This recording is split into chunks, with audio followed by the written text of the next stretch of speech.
Ngapunten nih sekedap malih niki untuk pemahaman orang awam niku kan biasanya kan wonten sing pemahamanipun niku aku gak sholat lah mau atip penting aku eling ning Gusti Allah ngoten kan. Kadang kan nggih wonten sing ngoten.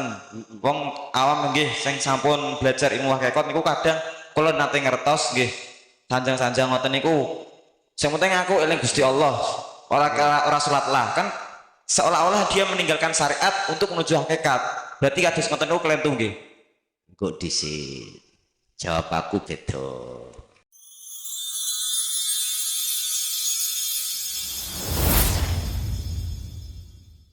Man arofa nafsahu, faqad arofa robbahu. Barang siapa yang mengenal dirinya, maka akan mengenal Tuhannya. Assalamualaikum warahmatullahi wabarakatuh. Mohon maaf sebelumnya, saya di sini ada 3 pertanyaan yang akan saya sampaikan. Pertanyaan yang pertama yaitu tentang penjelasan syariat, thariqat dan hakikat.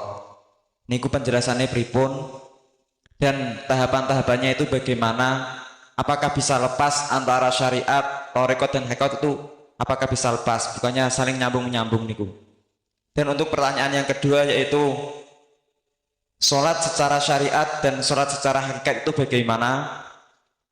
Dan untuk pertanyaan yang ketiga, tadi dalam hadis kan menyebutkan seperti halnya yang beliau sampaikan jenengan tadi sanjang itu solu kamaru aitumuni usolli.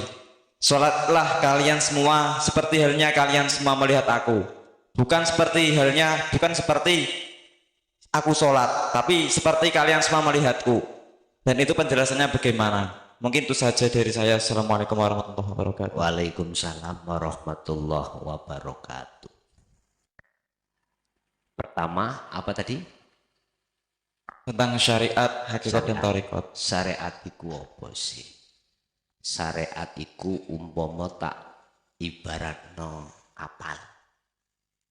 Thariqah iku kendaraan. Hakikat iku tujuan. Syariat itu semua ilmu yang dibahas tentang bagaimana cara ke Allah. Iku syariat. Thariqah iku jalan. Lewat apa thariqahi jalan sampean wujude nglakoni salat iku thariqah. Tujuane hakikat sampean nang ndi? Mesti madhep ketemu Allah. Kebanyakan ilmu sing kanggo madhep nuju nang Allah gak dipahami, gak didapatkan. Apa bisa jenengan iku bertemu Allah? Gak bisa. Laksana saya bawa banner di depan rumah saya, siap menerima reparasi televisi rusak. Ilmu untuk menuju makrifat yang disebut hakikat elektro itu tidak kuasai. Datanglah berbondong-bondong orang membawa TV rusak. Tak dandani. Jadi mboten.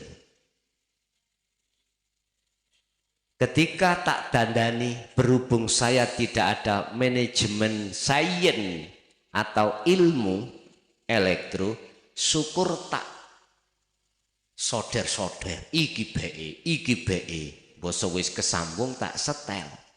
Yang murup bukan TV ini metu gambare tapi metu belue alias kobong karena tidak berdasarkan ilmu. Kalau syariat itu adalah minangka kapal, thariqah jalannya, hakikat itu tujuan, betul-betul iki tujuannya, berangkatlah kapal itu melewati jalan. Apa tujuannya? Makrifat. Hakikat tujuan nuju nang makrifat. Apa tujuannya? Menyeberang laut ini. Saya mau pengen beli toko raket badminton. Nah, adanya di sana. Kalau sudah betul-betul dilewati nang toko kuwi terus ketemu nak nggone sing dodol ketemu rakete iki jenenge makrifat. Kalau ngelmu untuk menuju ke sana itu tidak kita genah nih, gak mungkin.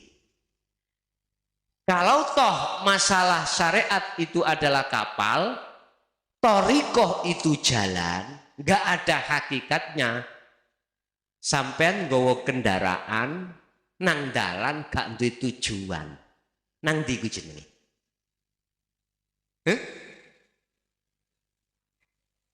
Bingung no mboten? Iku jenenge wong blakrak. Kudu punya tujuan.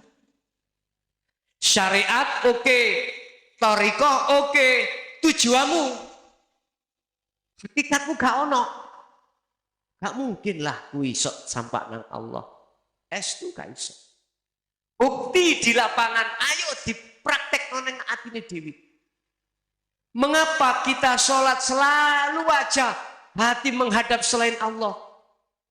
Mestinya kita harus curiga itu. Harus curiga. Jangan diam diri. Tanda-tanda panjenengan kali kula sudah ketemu Allah, dalam diri Anda sudah tidak terlintas selain Allah. Nyun sewu, estu nyun sewu. Fakta di lapangan memang seperti itu, Pak. Iki pada kula, duka nek pada panjenengan. Mungkin panjenengan lain lagi, aku gak ngeri. Wis gak kadek ngelmu hakikat nang marifat, jenengan wis iso marifat Allah, aku gak ngerti. Iki kula ngomong nang diri saya praktek kenyataan. Saya alim ilmu syariate, torikoe, hakikatnya gak ada nuju makrifat. Kula sholat niku sik kelingan wong wedok. Wes tuh, jujur kula. Sik kelingan anak, kelingan bojo. Mungkin jenengan tidak, aku ya gak ngerti gitu. Nah, iki ketulusan hati saya mengatakan kejujuran seperti itu. Tapi saya yakin rumus mengatakan siapapun tanpa hakikat ma'rifat tidak akan bisa sampai pada Allah. Wis. Pertanyaannya lagi, apakah kalau sudah sampai ma'rifat cara syariate harus ditinggalkan? Lah ngoten nggih. Sampean mrene mang laksana syariate sepedaan motor. Dalane sampean lewat embong. Hakikate tujuan sampean tolabul ilmi. Makrifate wis ketemu rene, wis duduk manis kalih kula. Aku takok sepeda sampean ndi? Sampean tinggal nih apa sampean parkir? Bahasane nek ditinggal niku kurang penak. Diparkir. Artinya piye? Rasulullah ketika sebelum beliau itu sampai terhadap Sidratul Muntaha mustawa, buroke ya sik melok. Malaikat mukarrabin ya sik digawa. Basa detik-detik ke mustawa, semuanya itu parkir. Bahasa parkir, engko digawe maneh mulih. Lah ngoten nggih. Lah nek gak mulih gak kanggo, nek gak digawe maneh mboten kanggo. Artine jenengan ati kok wis makrifat datang Allah di musyahadah, kok ya Gusti Allah mateni sampean kali kula ning mriku berarti syariat wis gak kanggo. Wong mati ya. Terus Bapak Ibu, di tengah masyarakat itu ada dua sistem, Pak. Untuk bisa sampai pada Allah. Pertama sistem majdubun, kedua sistem wasilun. Sistem majdubun nanti diletakkan Allah di makom khos. Wasilun di khawasul khawas.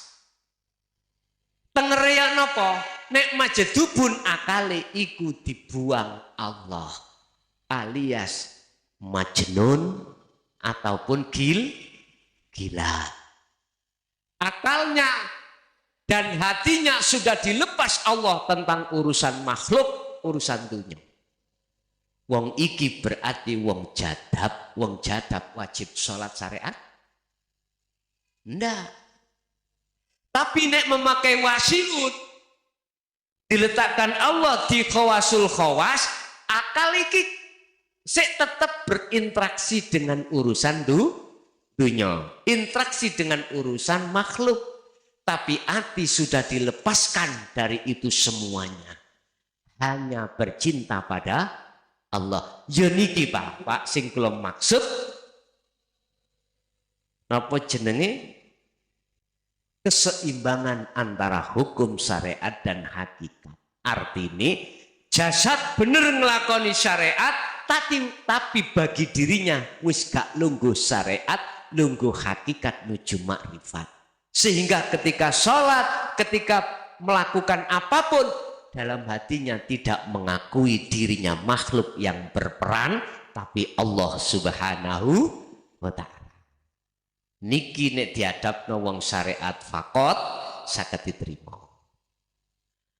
Mesti nggawa tablek fatona amanah sidik. Nek majedub mboten diwenehi sifat niku wau. Laqad kana lakum fi Rasulillahi uswatun hasanah, seperti Kanjeng Nabi diselehi nek nggone khawasul khawas. Lah iki berarti kendaraan diparkir. Engko didukno nanggone makom mukasyafah, didukno ning makom muhadharah. Tapi atine tetep ana musyahadah.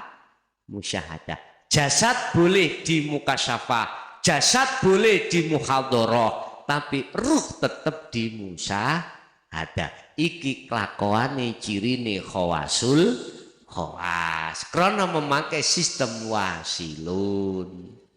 Lah kira-kira sampean milih ndi? Nek sistem wasilun prosesnya ada pendidikan ilmu, pendidikan laku, sampai makrifat Allah. Nek majedubun enggak Pak, kak kadek pendidikan ilmu. Wis kuwi tak titipi dzikir iki entekno mendetik nuju nang Allah. Wis ngoten tok. Nggih niki ndadekno jare wong jaba ngadekno gendeng. Terserah sampean pilih ndi. Terserah jenengan. Wis. Terus maneh yang berkenaan dengan selu kama ro'aitumuni kaya oleh kuwi weruh. Tumuni kaya apa oleh aku salat. Bagaimana Anda tahu?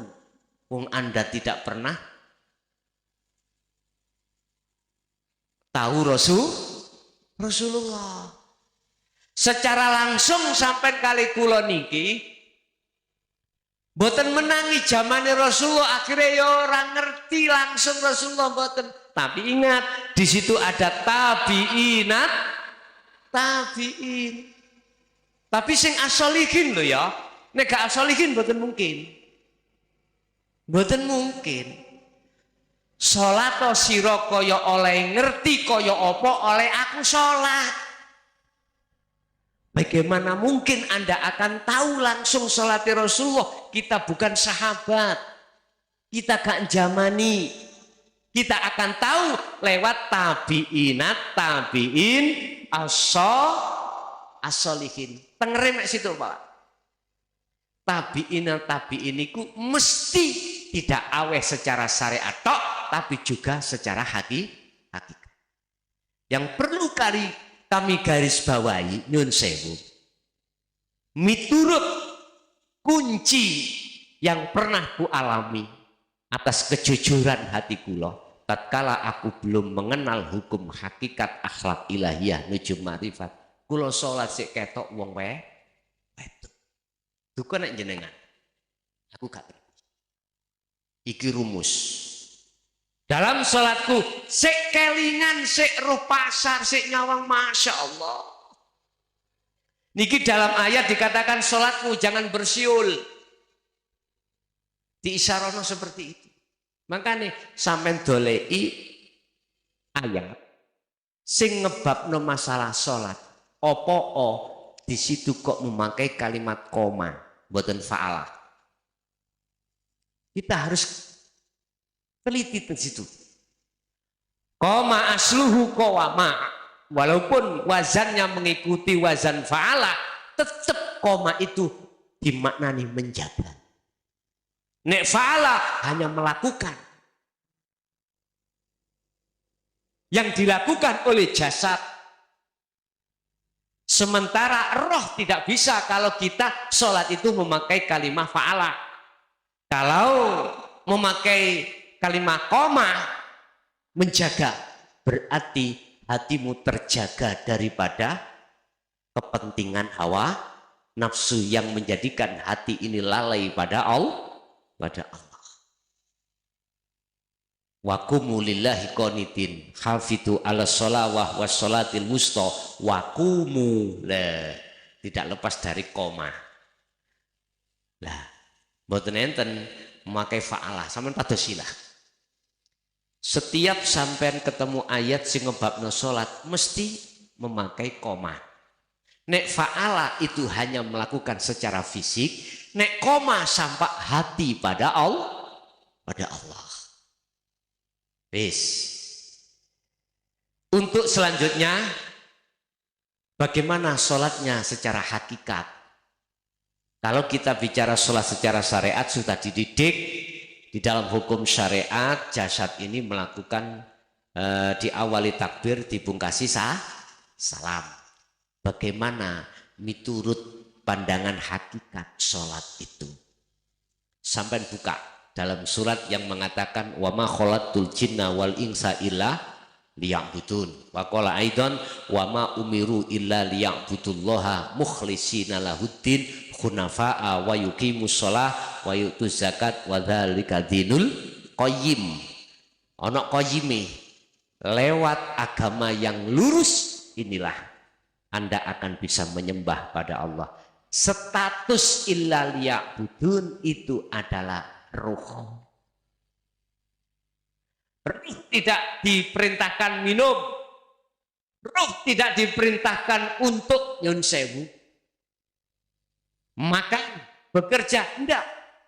Illa liya'budun artinya jasad melakukan hukum syariat model koyo opo silakan. Tapi hati harus tetap ngabdi nyembah, bahasa sederhana sholat nang Allah. Bagaimana sholatnya ruh pada Allah secara hakikat? Yo bertemunya ruh pada Allah iku sholat. Lah hal ini terjadi tidak hanya di dalam aktivitas sholat secara syariat saja, tetapi di dalam aktivitas jasad apapun, roh itu wajib untuk bertemu Allah. Makanya bahasa syariat mengisyarahno nek kuwi nyambut gawe niatono ibadah. Lah ngono ta? Maksudnya ibadah ya tidak keluar dari abdun, ngawula, nyembah, ngabukti. Lha ngoten lho. Dadi sing ngabukti ambek sing ngabuktikan itu harus genah. Cara kula santri ngawula nang Mbah Yai. Enggak ada tendensi apapun, enggak ada.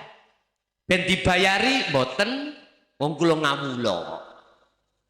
Diperintahkan Mbah Yai nang sawah, Di situ enggak ada tendensi dibayari, enggak ada. Biar aku mendapatkan putri nirek ning rek, enggak. Semata-mata yang disebut ngabdi niku enggak ada tendensi apa-apa. Mestinya Pak, kita sholat, kita puasa, kita zakat, kita haji, itu intinya kita itu adalah ngabdi nang Allah. Ngoten nggih? Nek ngabdi enggak ada, tidak boleh ada tendensi. Nyun sewu ya. Kadang-kadang kita itu ada tendensi tak kaji rek ben wong liya roh nyawang aku iki apa. Wis aku tak sholat rek ben diwahni wong aku wong becik. Wis aku tak tata dhahir apik rek ben wong liya ngarani aku wong golongane wong apik. Duh, tendensi karena manusia. Aku tak ngaji, tak rono-rono ben penak. Jamaahku cek tambah akeh. Iku tendensi. Karena kita duduk di takholi. Karena kita duduk posisi hati itu di dalam pengakuan. Karena kegiring oleh nafsu di dalam diri kita memang. Nah, wis terlepas tendensi dari manusia, tendensi nang Allah. Aku sholat ben oleh pahala, aku poso, aku haji dan lain sebagainya. Wis aku jamaah ben oleh 27 derajat. Itu tendensi. Padahal sering kita diingatkan Allah ditutup niat lillahi ta'ala. Dikatakan karena Allah. Yojok sampai awak dewe ngaku-ngaku awak dewe yang bisa loh ya. Namanya karena Allah. Kalau tidak dikendalikan Allah, iku ora bisa. Ingat, Sayyidina Athaillah juga dawuh tentang masalah ibadah. Al-a'mal suwarun qaimatun wa arwahuha bisiri wujudil ikhlas.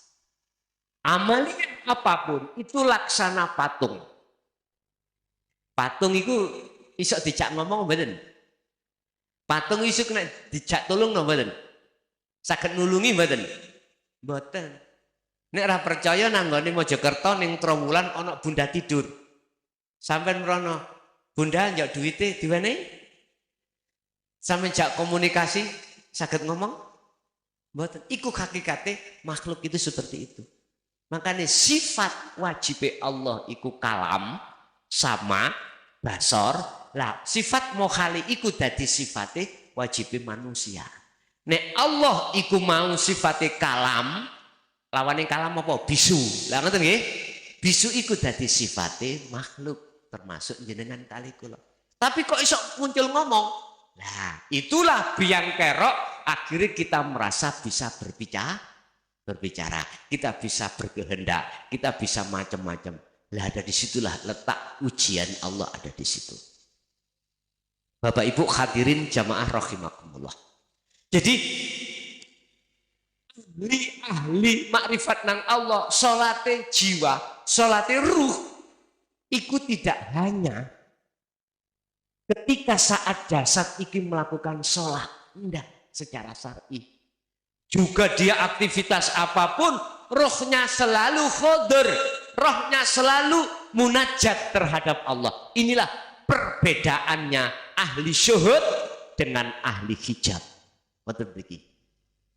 Ahli syuhud adalah ahli hati, iki mang taline ati selalu sambung nang Allah lewat zikir. Lah ahli hijab golongan kita yang hati tidak sadar akan semuanya Allah Subhanahu wa taala karena talinya hati kita terputus oleh nafsu lewat kesenangan dunia. Nek salate syariat nggih sampean wis paham, aku gak usah ngajari. Nek salate hakikat niku wau ruh madhepe ruh datang Allah, ikulah salat secara hakikat. Terus ono sing keri pitakoni mang?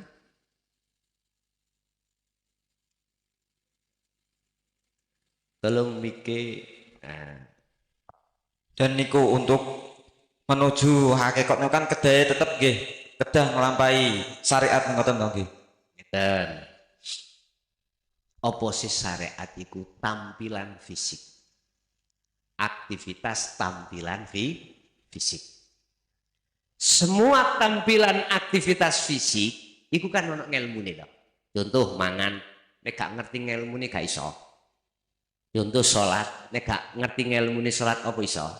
Nah, ngilmu iku iso diajari, dipelajari. Lah orang-orang nyun sewu, kalau sudah mengerti hukum hakikat, bukan yang dimaksud syariat itu syariate wong syariat saja. Paham nggih? Seluruh aktivitas apapun di dalam lahiriah iku disebut syariat. Lah ngelmune iku kudu dipelajari. Nah, ketika sudah dipelajari dan paham, terus dilakukan, begitulah Anda itu akan ngempakno hukum hakikat.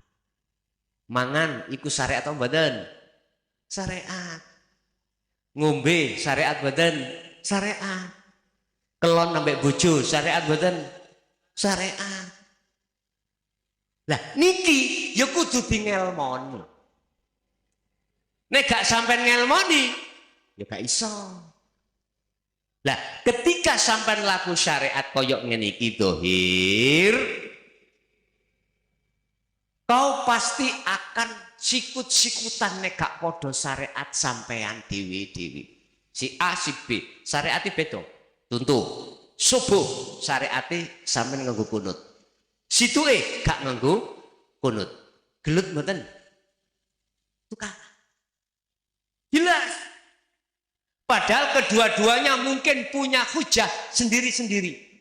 Punya dalil masing-masing.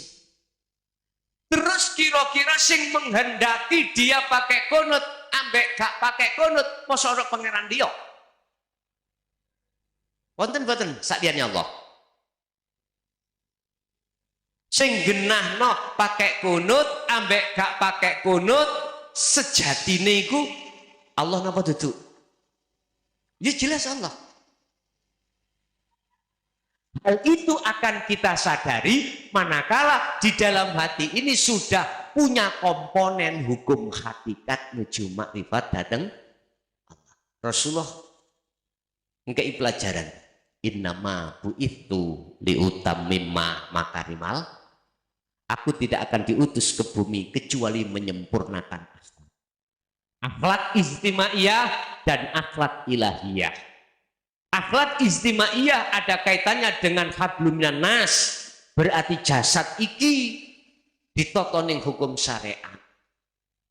Akhlak ilahiyah undang-undang ning ati hukum hakikat nang Allah disebut hablum minallah. Iki sudut pandang hakikat mengatakan tentang masalah hablum minan nas dengan hablum minallah.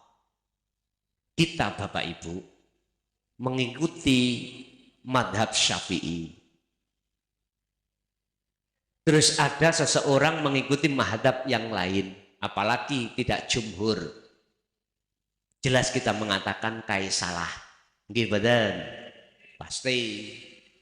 Kita yang bertahlil pasti mengatakan yang tidak bertahlil salah. Begitu juga sebaliknya, beliau mereka juga mengatakan kita salah. Hal itu tidak akan terjadi saling menyalahkan manakala hati ini sudah silem ning segara tauhid. Karena di situ akan diajarkan semuanya karena Allah. Iki gak iso ditampa ning hukum syariat fakot mboten saged. Anda akan paham, Anda akan bisa menerima tatkala sudah terlibat hati ini ketika uzlah baru saged ditampa. Yes. Jadi nyuwun sewu, pertanyaannya apakah tidak melewati syariat sih? Ya pastilah Pak. Cuman syariatnya si A dengan si B kadang-kadang nggak sama. Nah, ketidaksamaan itu gak usah saling menyalahkan. Kita tidak akan pernah menyalahkan terhadap orang lain, sibuk dengan urusan hati kita masing-masing, manakala sudah terjebur di segara tauhid. Itu kuncinya. Jadi selama jiwa ini belum tenggelam di bahru tauhid, selama itu kita masih fanatik dengan apa ajaran kita. Kalau sudah fanatik dengan ajaran kita endingnya akan menyalahkan ajaran orang lain yang tidak sama dengan kita. Begitu Pak, pertanyaan aku sampai kapan? Sampai kapan hal ini terjadi? Saya tidak mengatakan opo umat selain Islam. Dalam Islam dewi. Kapan antara Syiah dengan Sunni tengkar terusan mendelok teng Timur Tengah? Tidak hanya argumentasi, tidak hanya gede-gedean hujah, sekarang sampai bunuh Sampai kapan? Kita dalam tubuh Islam sendiri gak rukun sampai. Mari kita sudahi. Boleh kita lain bendera, boleh kita lain nyun sewu. Ajaran atau aliran boleh berbeda, tapi satu. Illallah. Hal itu akan tercipta manakala hati ini sudah fatalaqo adamu mirrobi kalimat ini sudah menerima dawe Allah lewat dinul haq, baru kita akan sadar. Nyun sewu loh Pak, kalau saya bicara nafsu, iblis iku gak nggodha nanggone lokalisasi tok, maksiat atau enggak. Iblis nafsu itu juga masuk pada waktu ketika kita sholat. Berarti nafsu iblis itu ya sobo masjid. Gak hanya sobo lokalisasi saja. Buktinya ketika kita sholat kita dialihkan wa ma ubari'u nafsi inna nafsa la amaratum bisu. Lihat apa tujuan nafsu itu? Mengalihkan ruh ini supaya tidak menyembah pada Allah, supaya menyembah terhadap selain Allah yang dalam Al-Quran disebut at-tauhid. Di situ Pak. Nah, materi hal ini bisa kita ketemukan ketika hati ini sudah tenggelam di bahrut tauhid. Di bahrut, nangone bahrut syariah tidak ketemu Pak. Tidak ketemu. Sebab memang kelasnya dewi-dewi, TK, SD, SMP, SMA, pelajarannya juga masing-masing. Lah, itu sudah menjadi kebiasaan dan juga menjadi proses saya dulu, tidak langsung saya bisa menerima, pasti akan saya bantah karena memang waktu yang menentukan. Suatu saat hal itu akan bisa kita terima. Makanya kula mboten heran tatkala ajaran ini ku sampaikan di tengah umum yang menerima hanya minoritas. Innal ladzina kafaru sawaun alaihim a'anzartahum am lam tundirhum la yu'minun. Rasulullah pun pada saat itu juga gitu. Kebanyakan mereka tidak percaya ketika saat Rasulullah sudah masuk ke ranah temriku. Sampai Sayyidina Ali niku punya 2 karung ilmu. 1 karung dikasihkan umat. 1 karung tatkala dibuka. Sayyidina Ali nyun sewu iku babul ulum. Diweni titel Rasulullah Sayyidina Ali ku babul ulum, lawangi piro-piro ngelmu. Sak karung iku nek dibuka maka siap-siaplah Sayyidina Ali dipenggal gulunya, lehernya. Subhanallah. Memang semuanya ada resiko. Padahal itu takwil. Padahal itu punya takwil, maksud dan tujuan. Ini Pak. Kula niki ngebabno masalah ajaran iki mulai tahun 2000 sampai 2005 seingat saya itu sembunyi-sembunyi. Jadi yang mendengarkan itu terbatas dan di tempat yang khusus. Teng mriku ana dawuh konsekuensi tatkalane gak sembunyi-sembunyi alias digelar ning umum. 2006 sampai detik niki kula niki sudah ibaratnya ngalami berbagai cacian, makian, bahkan hujatan itu sudah biasa. Saya berpegang teguh dengan surat Al-Baqarah ayat 256 la ikraha fiddin. Tidak ada paksaan untuk mengikuti ajaran dinul haq niku, dinul tauhid. Ndak. Artinya apa yang kami sampaikan tatkala seseorang itu tidak mau untuk menerima alias la yu'minun, saya enggak boleh sakit hati. Saya akan tidak sakit hati tatkala saya melihat siapa yang menghendaki itu. Semata-mata Allah Subhanahu wa ta'ala baru bisa.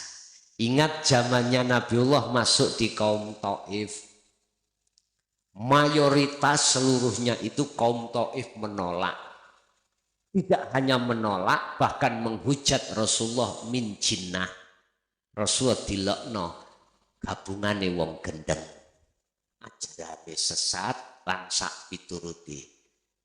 Bahkan tidak cukup sampai di situ, Rasulullah diantem kotorane unta dengan batu dan lain sebagainya.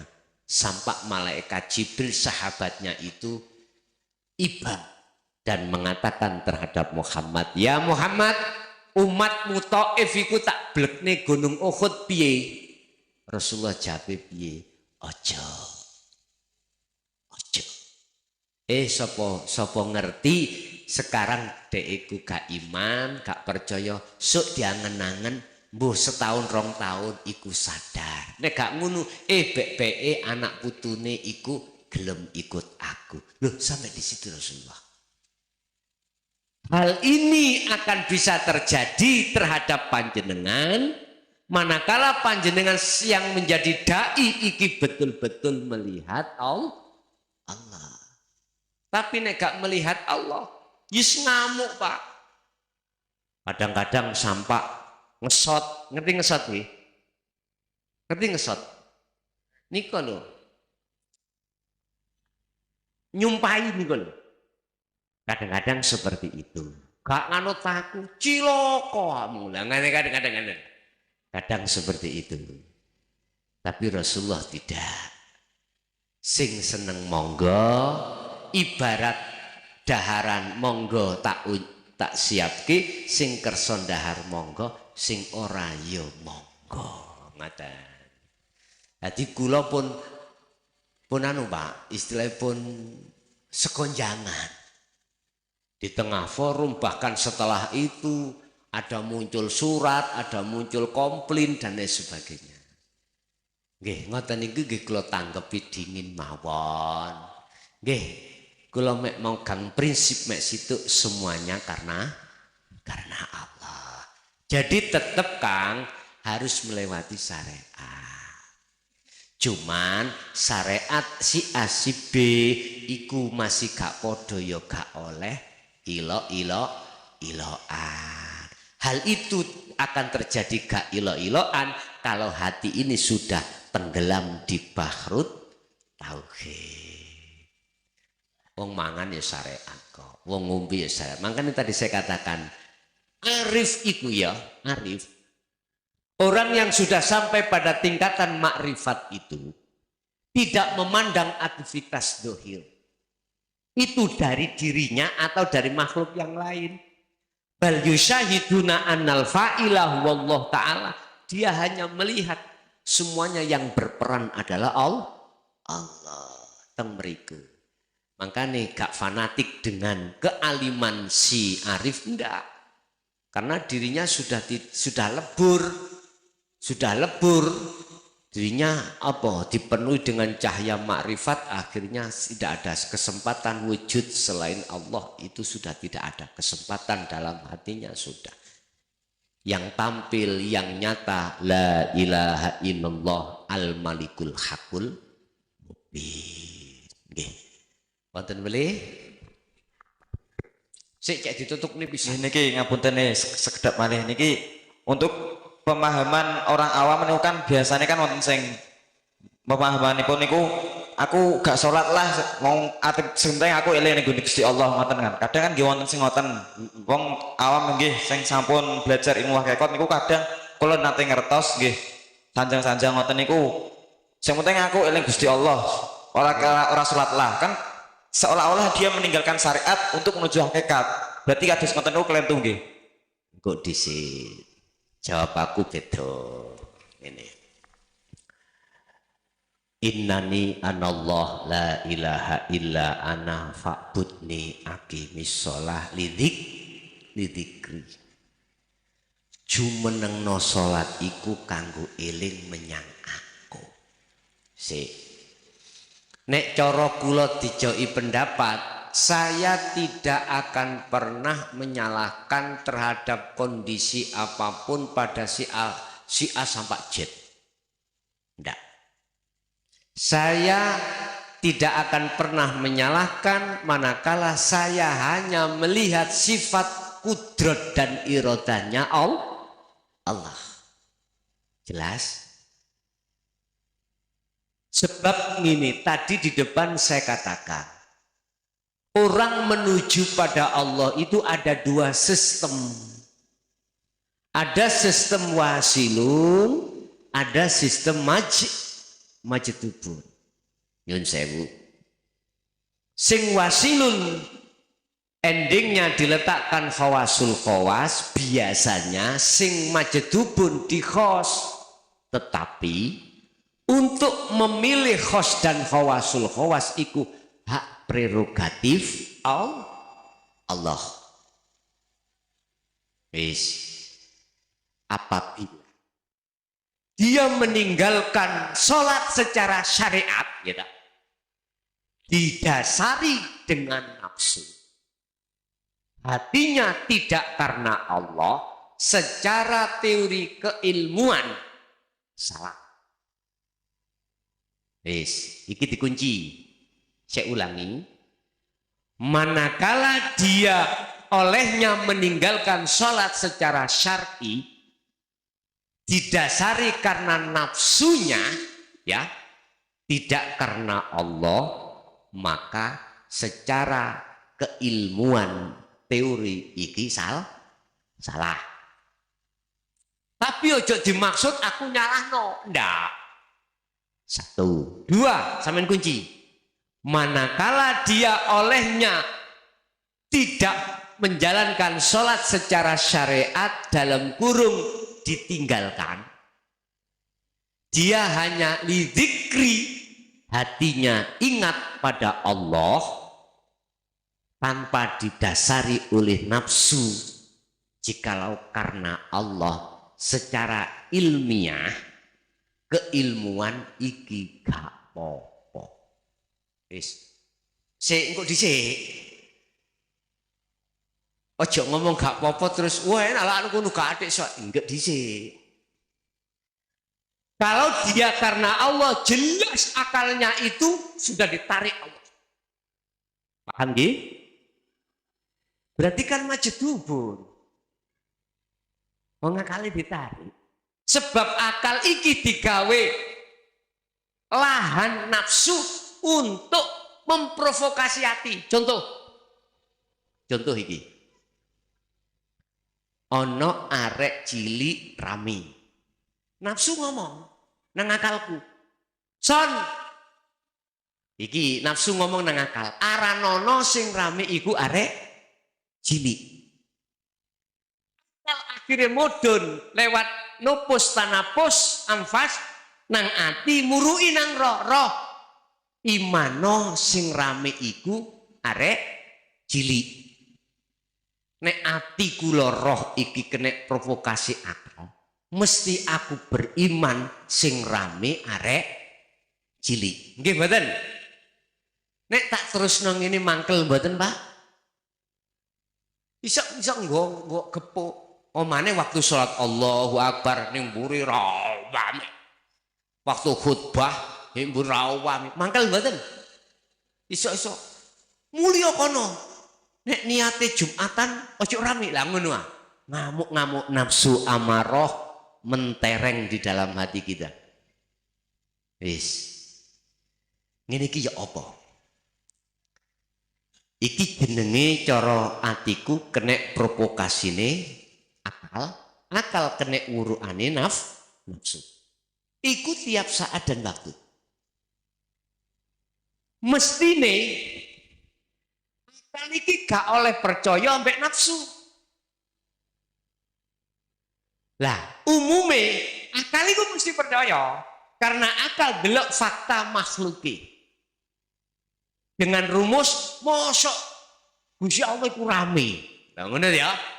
Mosok arek cilik iku Allah. Lah ngono to. Iki berarti durung paham. Ngene lho. Ati iku manakala ana filter. Filtere ati adalah takwa. Takwa iku ilmu amal istiqomah di dalam zuhudnya. Ati iki gak percaya. Roh iki gak percaya ambek bisikane apa. Sing teko nafsu. Karena dindinge ati ku wis gak ana, pasti gak ndelok arek cilik. Ndelok yang berperan siapa? Allah. Hidup. Ini nggak bisa diterima di kalangan syariat. Karena syariat mengatakan melihat itu makhluknya. Kalau hati melihat Allahnya. Faktane wong sing digawe ndelok mripat dohir arek cilik akhirnya tuduhane mosok arek cilik iku Allah. Ngono iku. Padahal kalau hati yang dibuat lihat apa mata hati ainul basyirah imanul haq. Tanpa Allah hidup bisa arek cilik ngomel. Lah. Berarti mata hati harus melihat Allah, mata dohir melihat makhluki. Iki berarti ono keseimbangan. Akhirnya nggih mboten mangkel ning ati. Oh iya. Engko lah ono masane leren ya leren dhewe kok ya anu. Bapak Ibu, ada ketidakfahaman kita sebagai umat umum atas pelajarannya al-khalat utawa pelajarane Syekh Siti Jenar. Kita orang awam pasti menuduh bahwasanya Siti Jenar itu ngaku-ngaku sebagai itu Tuhan. Karena apa? Kita orang iku ndelok iku makhluk. Kan bahasane persis nang ngene surat At-Thaha ayat 14. Innani anallah. Ya aku iki Allah. Lah ngerti dah. Lah, ketika kita golongan melihat yang bersuara itu adalah al-khalat, kita menuduh al-khalat itu ngaku-ngaku menjadi itu Tuhan. La fi jubbati illallah. Tidak ada di dalam jubah iki kecuali Allah. Kita melihat makhluk al-khalat. Padahal kondisinya ati al-khalat itu sudah kefanaan dirinya sebagai makhluk. Itulah nafi isbat. Akhirnya ngucapno dilosai ana al-haq. Seperti itu. Subhanallah. Sebetulnya iki dilarang yo, gak dilarang yo dilarang. Artinya piye? Pasti ada di situ ketidaknyamanan bagi kita sebagai golongan Karena golongan itu memandang makhluknya. Padahal yang terjadi pada diri beliau sudah kefanaan al-khalatnya sehingga hidup itu yang memunculkan. Bapak Ibu hadirin, ini nanti akan menjadi kontradiksi. Dan ini tidak akan menjadi kontradiksi manakala golongan kita yang ada di mencoba untuk belajar di situ. Nek cocok diterusno, nek gak cocok gak terusno. Begitu juga golongan yang ada di hakikat saja mestinya harus juga memahami hukum syariat. Jadi di situ nanti ada keseimbangan. Hal ini terjadi nek jenengan memakai sistem wasilun. Memakai sistem majid pun boten saged, Pak. Jadi kembali kepada sholat yang ditinggalkan mau tak ringkes nek gendeng yo gak popo.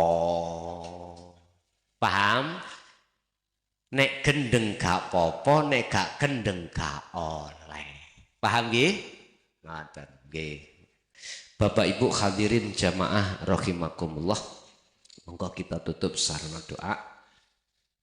Semoga nopo ingkang sampun diwedhar dening Allah estu bisa merasuk di dalam hati dan bisa kita amalkan di dalam aktivitas syariat kita sehari-hari. Dan ini pun dan juga mudah-mudahan sampak nitis ilmu iki datang anak putu kita ila yaumil qiyamah lahumul fatihah.